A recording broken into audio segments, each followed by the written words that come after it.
Lieutenant Marcus Wells stared in disbelief at the small figure entering the briefing room. The legendary Commander Arya Vex stood barely 4 feet tall, her frame dwarfed by the tactical display behind her.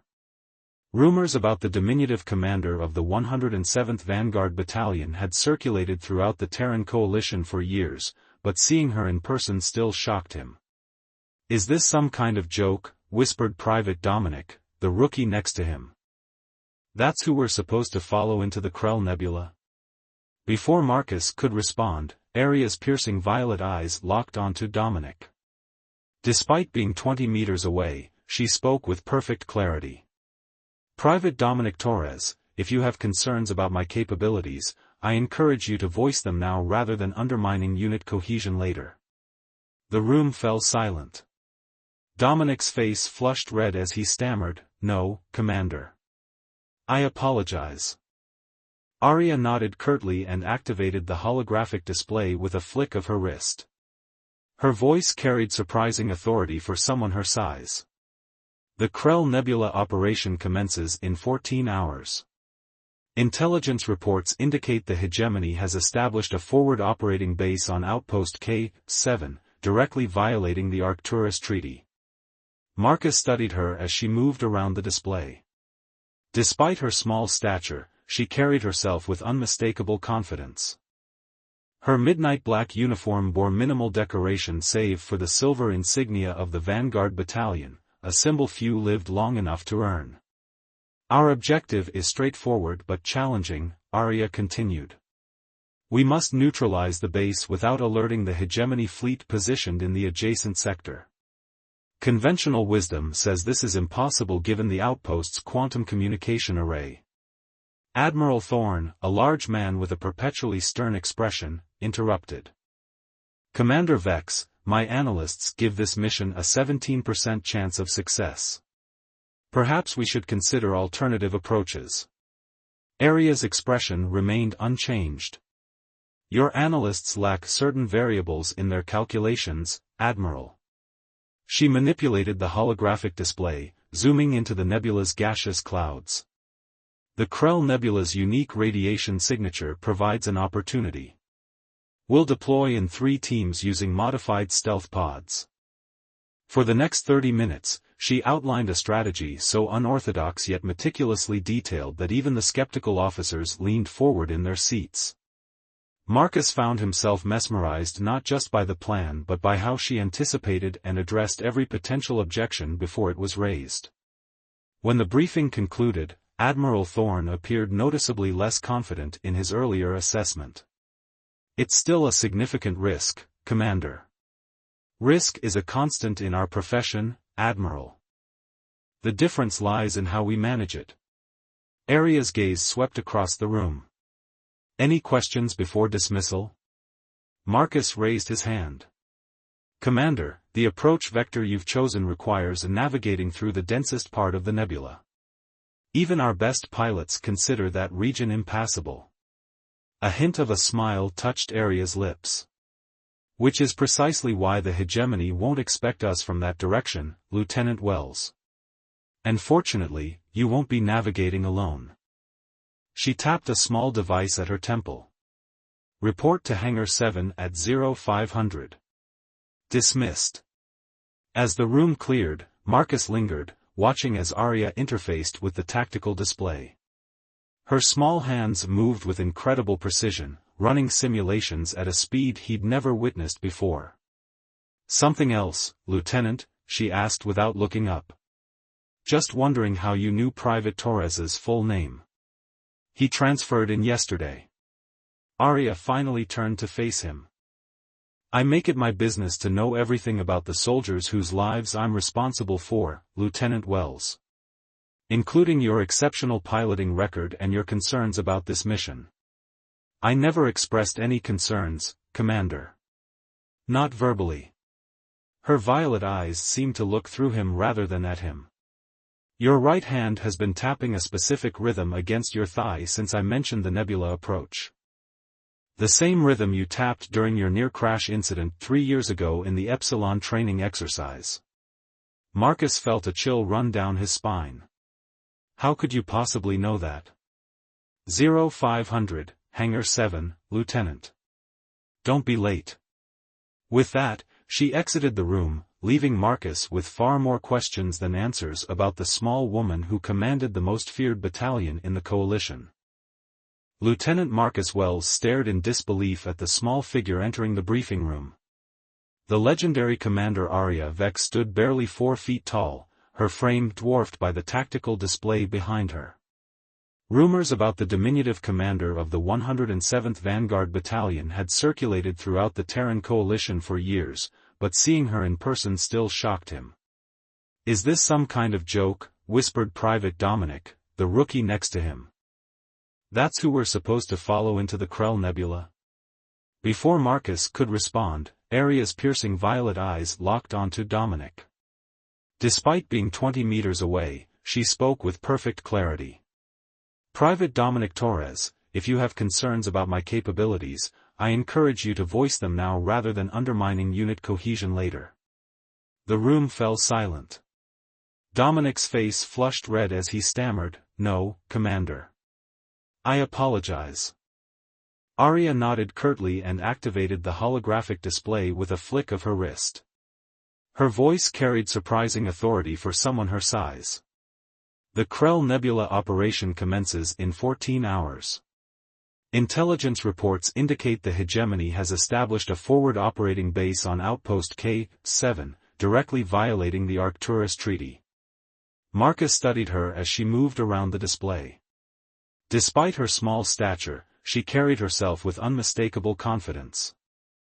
Her midnight black uniform bore minimal decoration save for the silver insignia of the Vanguard Battalion, a symbol few lived long enough to earn. "Our objective is straightforward but challenging," Arya continued. "We must neutralize the base without alerting the hegemony fleet positioned in the adjacent sector. Conventional wisdom says this is impossible given the outpost's quantum communication array." Admiral Thorne, a large man with a perpetually stern expression, interrupted. "Commander Vex, my analysts give this mission a 17% chance of success.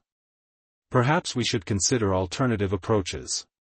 Arya's expression remained unchanged. "Your analysts lack certain variables in their calculations, Admiral." She manipulated the holographic display, zooming into the nebula's gaseous clouds.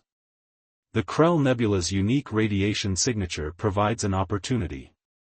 We'll deploy in 3 teams using modified stealth pods."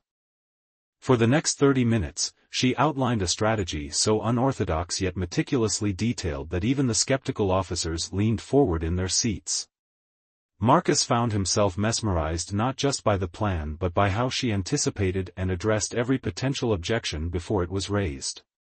When the briefing concluded, Admiral Thorne appeared noticeably less confident in his earlier assessment. "It's still a significant risk, Commander. Risk is a constant in our profession, Admiral. The difference lies in how we manage it." Arya's gaze swept across the room. "Any questions before dismissal?" Marcus raised his hand. "Commander, the approach vector you've chosen requires navigating through the densest part of the nebula. Even our best pilots consider that region impassable." A hint of a smile touched Arya's lips.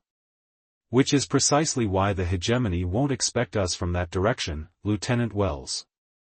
And fortunately, you won't be navigating alone." She tapped a small device at her temple. "Report to Hangar 7 at 0500. Dismissed." As the room cleared, Marcus lingered, watching as Arya interfaced with the tactical display. Her small hands moved with incredible precision, running simulations at a speed he'd never witnessed before. "Something else, Lieutenant?" she asked without looking up. "Just wondering how you knew Private Torres's full name. He transferred in yesterday." Arya finally turned to face him. "I make it my business to know everything about the soldiers whose lives I'm responsible for, Lieutenant Wells. Including your exceptional piloting record and your concerns about this mission." "I never expressed any concerns, Commander. Not verbally." Her violet eyes seemed to look through him rather than at him. Your right hand has been tapping a specific rhythm against your thigh since I mentioned the nebula approach. The same rhythm you tapped during your near-crash incident 3 years ago in the Epsilon training exercise. Marcus felt a chill run down his spine. How could you possibly know that? 0500, Hangar 7, Lieutenant. Don't be late. With that, she exited the room, leaving Marcus with far more questions than answers about the small woman who commanded the most feared battalion in the coalition. The dust storms of Colony K-2-47 were legendary for their ferocity. Miners called it the Howler, a desolate rock where the wind screamed across barren plains, carrying particles that could strip the paint off a shuttle in minutes. It was here, in one of the most inhospitable mining colonies in the Outer Rim, that Aria Vex was born.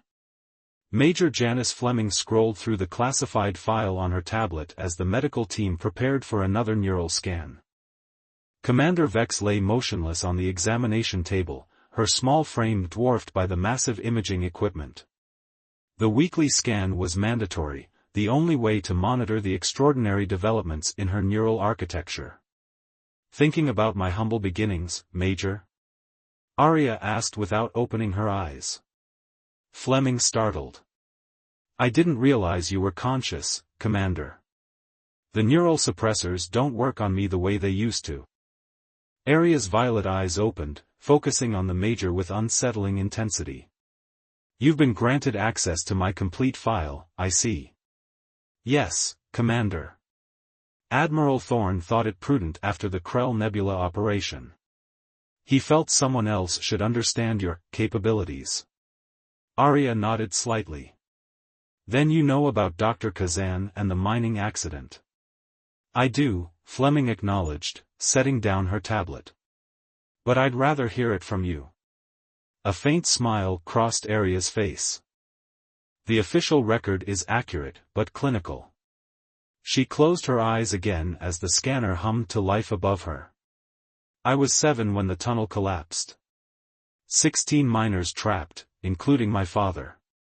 The memory crystallized in Aria's mind, the deafening rumble of falling rock, emergency sirens wailing, her mother's frantic cries as she rushed toward the mine entrance. Colony K-2-47 had limited rescue equipment, a problem the corporation consistently ignored to maximize profit margins. The corporation's official response time was 72 hours, Aria continued. Too long. I knew the mine layout, all the children did. We played in the abandoned sections when we should have been in school. I slipped past the guards during the confusion. What the file couldn't capture was the absolute darkness of the mine shafts, the suffocating dust, and the terrifying silence broken only by distant groans. 7-year-old Aria had navigated the labyrinth by memory and touch, crawling through maintenance ducts too small for adults. I found them in a pocket where 2 support beams had created a triangular safe space. My father was unconscious, the others in various states of injury. The main tunnel was completely blocked. Fleming listened, mesmerized by the calmness in Aria's voice as she recounted what must have been a traumatic experience. What the file doesn't explain is how a child managed to coordinate a rescue from inside the collapsed mine, Fleming said. I found a damaged communication unit. It wasn't functioning, the power cell was cracked. But I could feel. Aria paused, searching for the right words. I could sense the electromagnetic patterns it needed to transmit. Something in my brain mapped the entire circuitry, showed me how to redirect power from a miner's helmet lamp to create a bypass. Fleming's eyes widened. At 7 years old? The corporation's medical team wrote it off as a fluke. A desperate child getting lucky. Aria's voice remained steady as the scanner completed its rotation. But Dr. Elena Kazan was different. She recognized something unusual in my neurological readings during the post-rescue examination. Dr. Kazan had been a corporate neurologist with a conscience, a rarity in the Outer Rim. She'd fought to have Aria transferred to a research facility on Callisto, arguing that the girl possessed an unprecedented neural architecture that allowed her brain to interface directly with electronic systems. The corporation agreed only because they saw military applications, Arya continued. They funded my education in exchange for rights to any technologies developed from studying my brain. Fleming frowned. That's practically indentured servitude. Welcome to life in the colonies, Major. The scanner finished its cycle with a soft chime. When I was 14, Dr. Kazan helped me secure emancipation by proving the corporation had violated bioethical protocols. By then, the coalition military had noticed my test scores. What followed was a meteoric rise through the military academy, a rise plagued by skepticism and prejudice. Instructors couldn't reconcile her physical stature with her tactical brilliance. Fellow cadets either avoided her or actively sabotaged her training exercises. Commander Bennett was the worst, Arya recalled. He failed me 3 times on the tactical leadership assessment, claiming my strategic approaches were too theoretical to work in real combat situations. Yet you graduated top of your class, Fleming noted. Only after I challenged Bennett to a live-fire exercise, me against his entire senior class. I won in under 7 minutes without firing a single shot. The medical technician approached, indicating the scan was complete.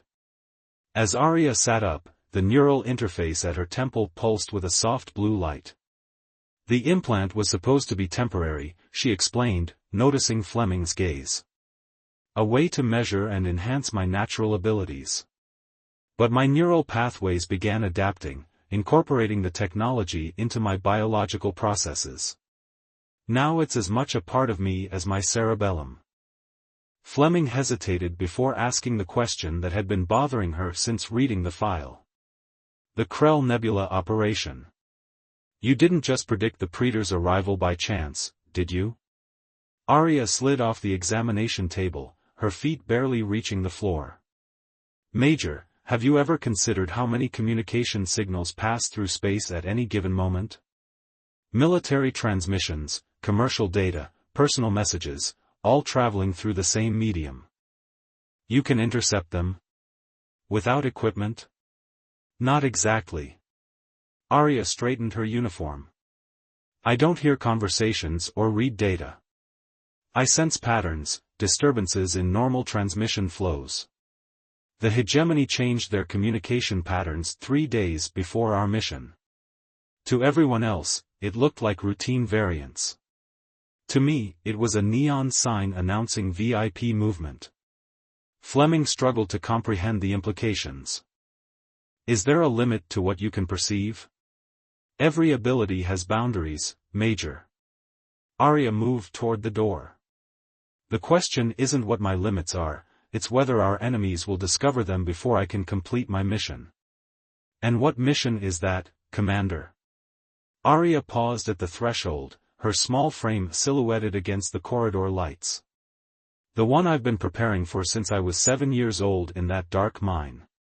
Ensuring humanity never finds itself trapped with no way out. As the door closed behind the diminutive commander, Fleming stared at the neural scan results filling her screen, a brain unlike any other, constantly evolving, constantly adapting. And for the first time since joining the coalition, she felt something she hadn't expected, hope mixed with fear.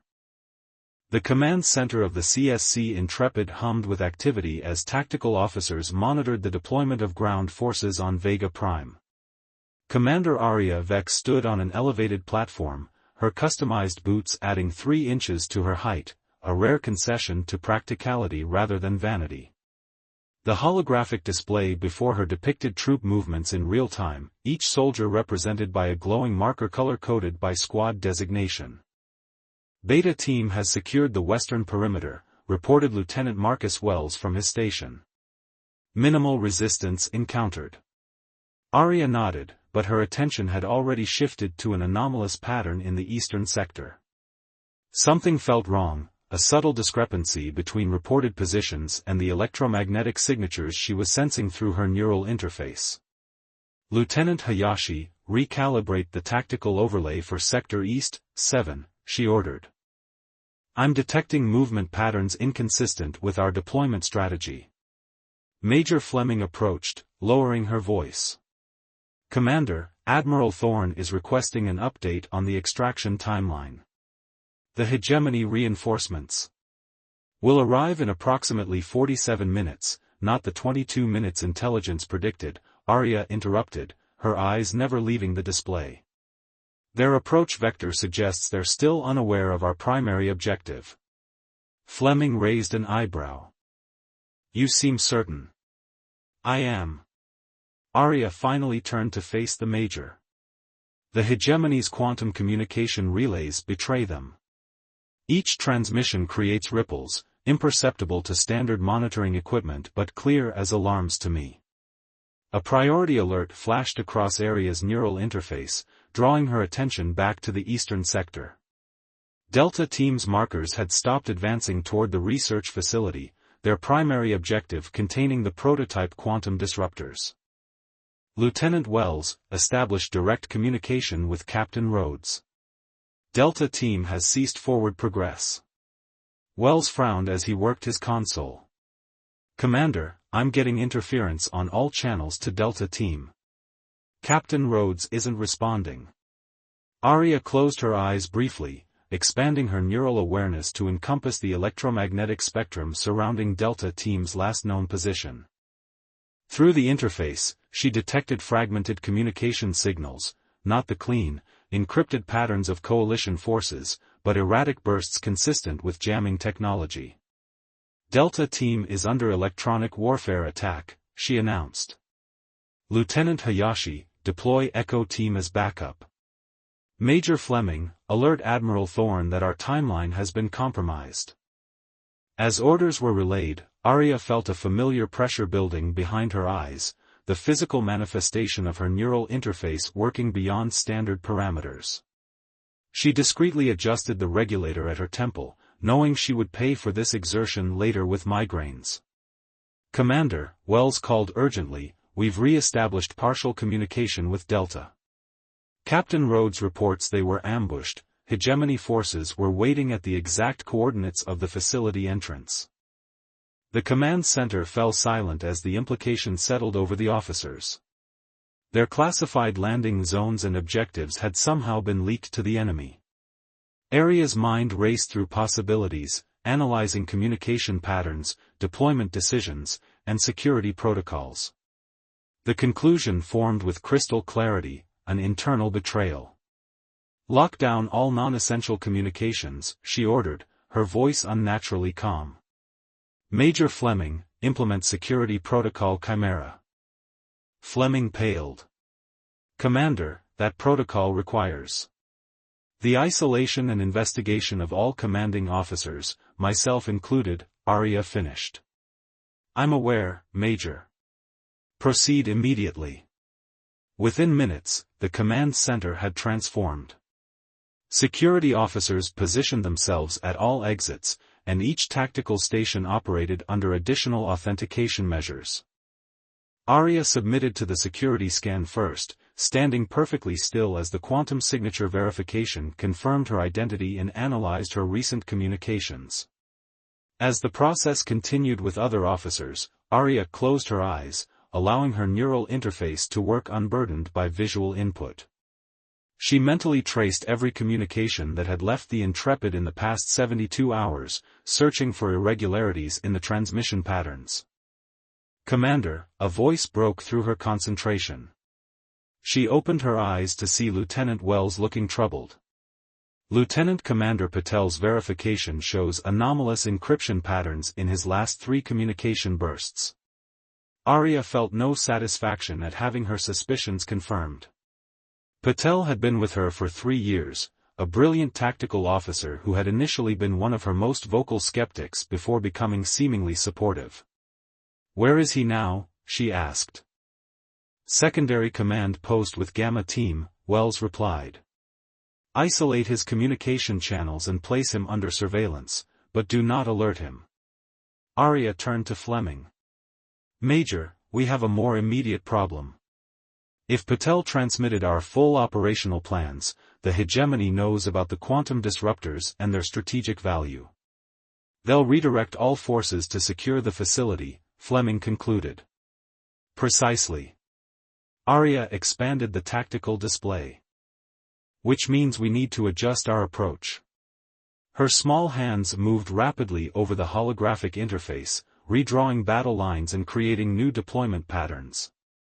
Commander, Wells interjected, with Delta Team compromised and our element of surprise lost, we don't have enough forces to secure the facility before hegemony reinforcements arrive. We're not going to secure it, Lieutenant. A hint of a smile touched Arya's lips. We're going to destroy it. The command center erupted in confused murmurs.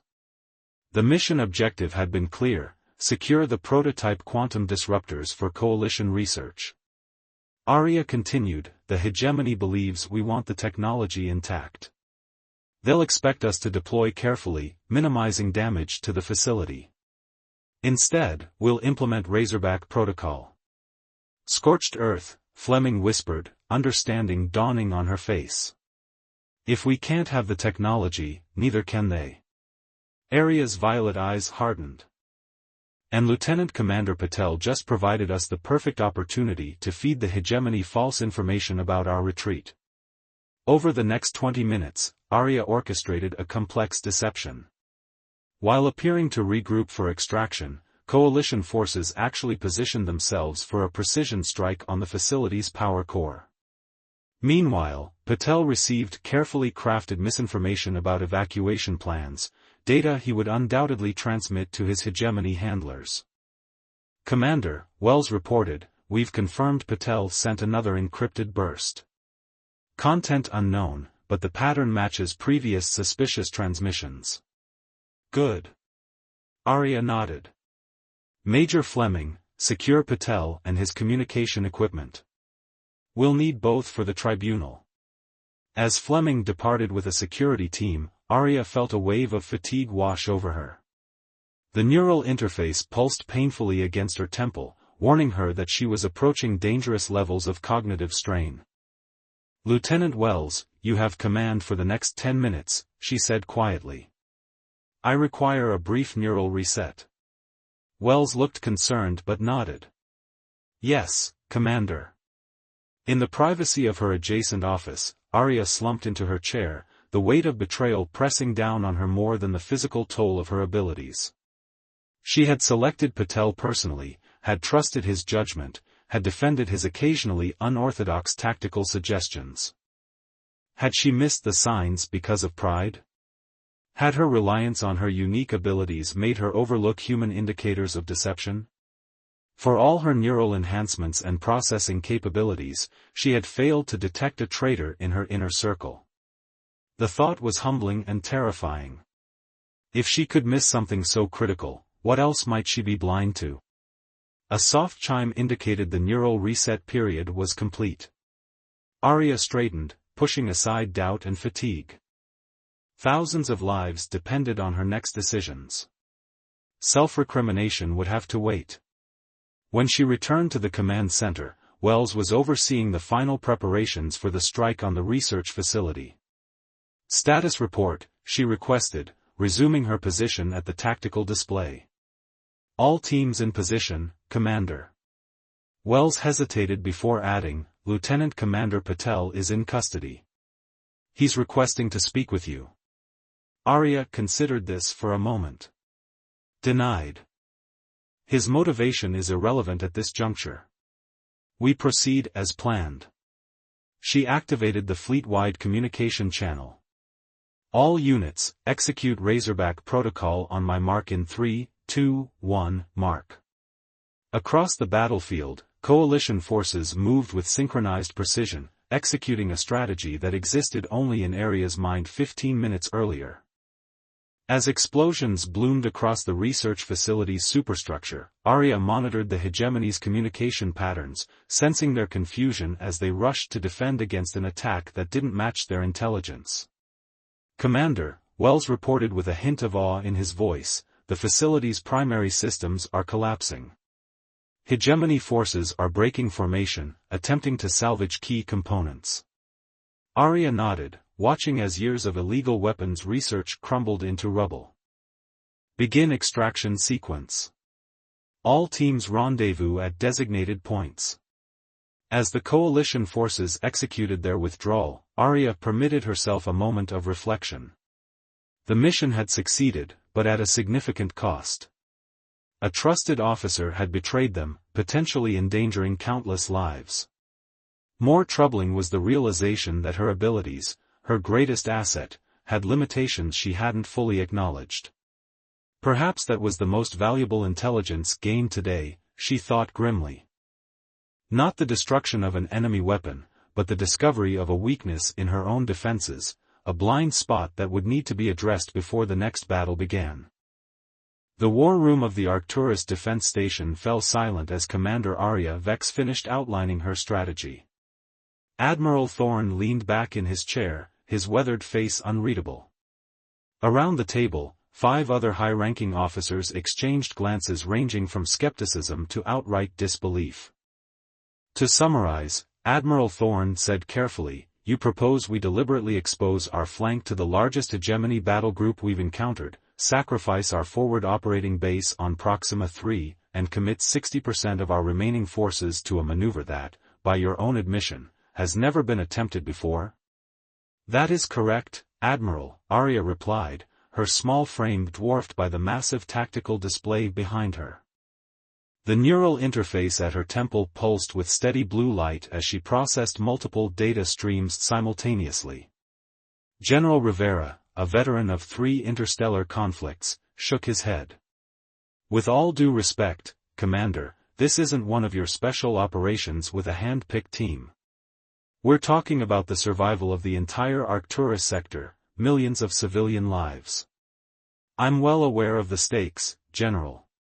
Arya's violet eyes remained steady. "The hegemony fleet will reach our position in 73 hours. Conventional defense strategies give us a survival probability of less than 29%. "And your unconventional approach?" asked Admiral Zhang. 87%, with a margin of error of 4 points. Arya manipulated the holographic display, expanding a complex 3-dimensional battle projection. "The key is understanding that the hegemony tactical AI has limitations. It processes linear cause and effect scenarios exceptionally well, but fails to account for emergent properties in complex systems." Major Fleming, who had been silent until now, leaned forward. "You're suggesting we exploit a blind spot in their tactical algorithms?" "Precisely, Major." Arya nodded. "The hegemony relies on predictive models based on our previous engagements. They expect us to protect population centers at all costs, a pattern that has become increasingly predictable since the fall of New Geneva." The memory of New Geneva hung heavy in the room. 6 months earlier, a hegemony assault had obliterated the colony despite the coalition's best defensive efforts. 12 million civilians lost in a single day. "What you're proposing borders on insubordination, Commander," General Rivera said coldly. "You're asking us to gamble with civilian lives based on your unique perception." Arya met his gaze unflinchingly. "I'm asking you to trust that I can see patterns you cannot. The same patterns that exposed Lieutenant Commander Patel's betrayal before he could compromise our entire command structure. The same patterns that allowed us to evacuate Alpha Centauri colony 3 hours before the hegemony surprise attack." Admiral Thorne studied her for a long moment before speaking. "Even if we accept your tactical assessment, this strategy requires perfect synchronization across 5 battle groups separated by significant distances. The communication lag alone makes it impractical. Which is why I need to connect directly to the fleet's tactical network," Arya stated calmly. The room erupted in protests.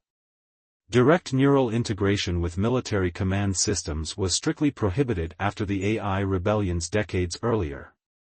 Admiral Zhang's voice cut through the clamor. "You're proposing to become a human command node? The neural load would kill most people within minutes." "I'm not most people," Admiral." For the first time, a hint of emotion, something like weary resignation, crept into Arya's voice. "My neural architecture can handle the load for approximately 40 minutes. More than enough time to coordinate the initial phase of the operation." "And if you're incapacitated during this critical phase?" General Rivera challenged. "Then we revert to conventional defense protocols, and the mortality projections remain unchanged." Arya expanded a different section of the display. "However, I've developed contingency measures. Lieutenant Wells and Major Fleming have undergone preliminary neural compatibility training. They can assume partial command functions if necessary." Fleming straightened in her chair, surprised to hear her name. She had participated in the training exercises but hadn't realized their true purpose. Admiral Thorne sighed heavily. "I've learned not to underestimate you, Commander Vex. But what you're proposing goes beyond tactical innovation, it represents a fundamental shift in how we wage war." "The hegemony shifted the paradigm at New Geneva, Admiral," Arya replied. "We're merely adapting to survive." After 3 more hours of intense debate, the Admiral made his decision. "Implement the preparations, Commander. But I want hourly updates and full abort protocols in place." 68 hours later, Arya stood in the newly established Neural Command Center aboard the flagship Indomitable. Technicians made final adjustments to the massive interface array that would connect her directly to every coalition vessel and ground force in the sector. Lieutenant Wells approached, concern evident on his face. "The medical team has concerns, Commander. The projected neural load exceeds safety parameters by 340%. "Noted, Lieutenant." Arya removed her uniform jacket, revealing a complex network of additional neural interfaces along her spine, modifications that hadn't been disclosed to the Admiralty.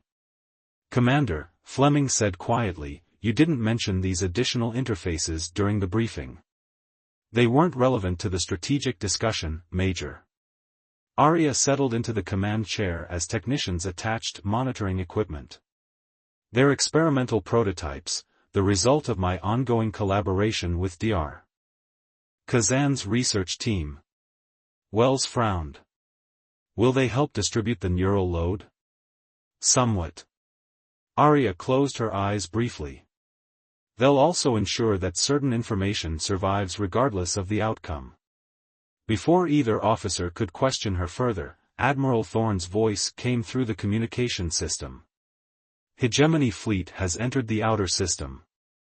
All units assume battle positions according to Protocol Vanguard." "Acknowledged, Admiral." Arya nodded to the chief technician. "Initiate neural interface." The sensation began as a pinprick at the base of her skull before exploding outward in a cascade of information.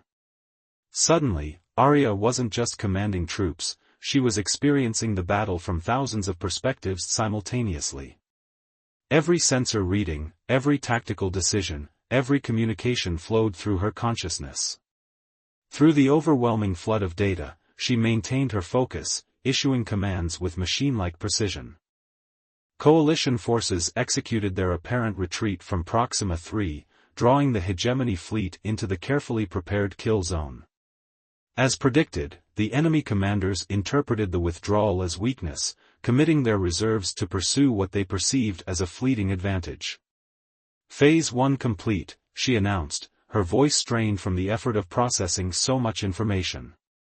"All units transition to Phase 2 on my mark." What followed was unlike anything the coalition officers had witnessed in decades of warfare. Coalition forces that had appeared scattered and disorganized suddenly moved with perfect synchronization, executing maneuvers that seemed to anticipate the hegemony's responses before they occurred. "How is she doing this?" Admiral Zhang demanded, watching from the secondary command center as hegemony vessels found themselves surrounded and isolated. "She's not just reacting to their movements," Fleming explained, monitoring Arya's neural activity. "She's processing the electromagnetic signatures of their command transmissions, predicting orders before they're fully implemented."